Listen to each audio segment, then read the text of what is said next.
मुखिया अखिलेश यादव ने कहा कि ये नवनिर्मित दफ्तर पीडीए भवन कहलाएगा, जिससे ये साफ हो जाता है कि ये भवन पूर्वांचल में सपा की सियासत का केंद्र बनेगा।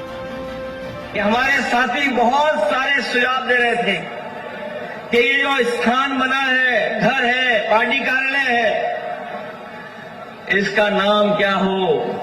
बहुत सारे सुझाव आए हैं, लेकिन मैं सोचता हूं, मुझे जो समझ में आ रहा है, शायद हमें इस जगह का नाम और इस कार्यालय का नाम पीडीए भवन कर करके रखना चाहिए। ये पीडीए भवन के नाम से जाना जाएगा, क्योंकि पीडीए एकता ही हमें सत्ता दिलाएगी। पीडीए एकता ही हमारे सामाजिक न्याय के राज की स्थापना का रास्ता खोलेगी। माना यह जा रहा है कि अखिलेश यादव 2027 में पूर्वांचल के सियासी समीकरण को साधने और चुनाव का केंद्र बनाने की स्ट्रैटेजी बना ली है। जानकारी के मुताबिक सपा कार्यालय शिक्षण प्रशिक्षण का भी केंद्र होगा, जिसमें युवाओं और नए लोगों को समाजवादी संघर्ष आंदोलनों और समाजवादी नेताओं के जीवन का प्रशिक्षण दिया जाएगा। उनका यह कदम सपा के लिए महत्वपूर्ण माना जा रहा है, क्योंकि इससे पूर्वांचल में सपा की स्थिति को मजबूत करने में मदद मिलेगी। दरअसल आजमगढ़ सपा का गढ़ माना जाता है, इसलिए अखिलेश यादव का यहाँ पर रहने से पार्टी कार्यकर्ताओं का उत्साह और भी बढ़ेगा। दूसरे लोगों को सोचना चाहिए कि अखिलेश जी जितना बढ़िया से दिखा रहे हैं, उसमें क्या खामी है। विपक्ष, उनके विरोधी दलों के नेताओं की जिम्मेदारी है, और उनके लोगों की जिम्मेदारी जो अखिलेश जी दिखा रहे हैं और बता रहे हैं, उसका वो जितना बढ़िया सपना दिखा सकते हैं समाज को, वो दिखावें। हकीकत अलग है।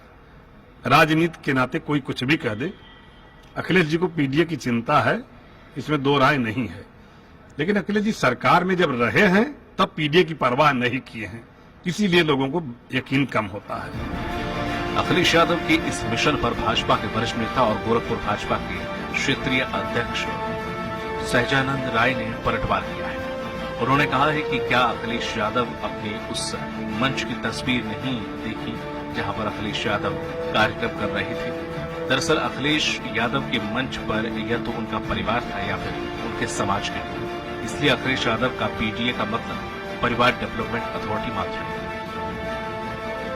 पीडीए में जहां तक आप अखिलेश यादव जी जिस मकान का उन्होंने लोकार्पण किया है, वो बहुत लंबे समय से, अब उस विषय पर मैं नहीं बताना चाहता हूं कि कैसे कैसे वो जमीन मिली है, और वहां उस मंच पे पीडीए तो दिख ही नहीं रहा था, केवल उनके समाज का, उनके परिवार के लोग उस मंच पे थे।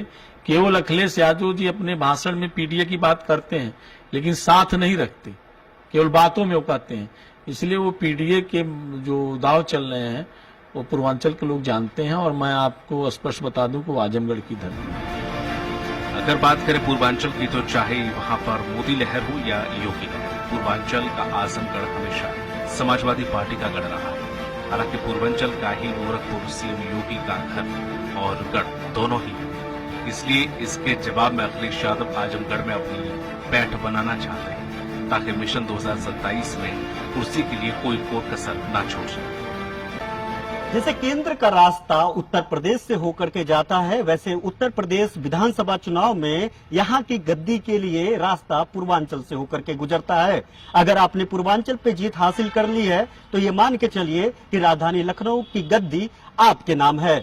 यही कारण है कि अभी हाल ही में अखिलेश यादव पीडीए भवन का आजमगढ़ में उद्घाटन किया, और उन्होंने कहा कि ये पीडीए की एकता के लिए एक बड़ा मुहिम साबित होगा। दरअसल उनके एक एक शब्द के पीछे मिशन पूर्वांचल साफ तौर पे दिखाई दे रहा था। कैमरामैन मुस्तफा अहमद के साथ घनश्याम निशान चौरसिया, लखनऊ। लखनऊ से घनश्याम निशान चौरसिया की रिपोर्ट, स्वराज एक्सप्रेस।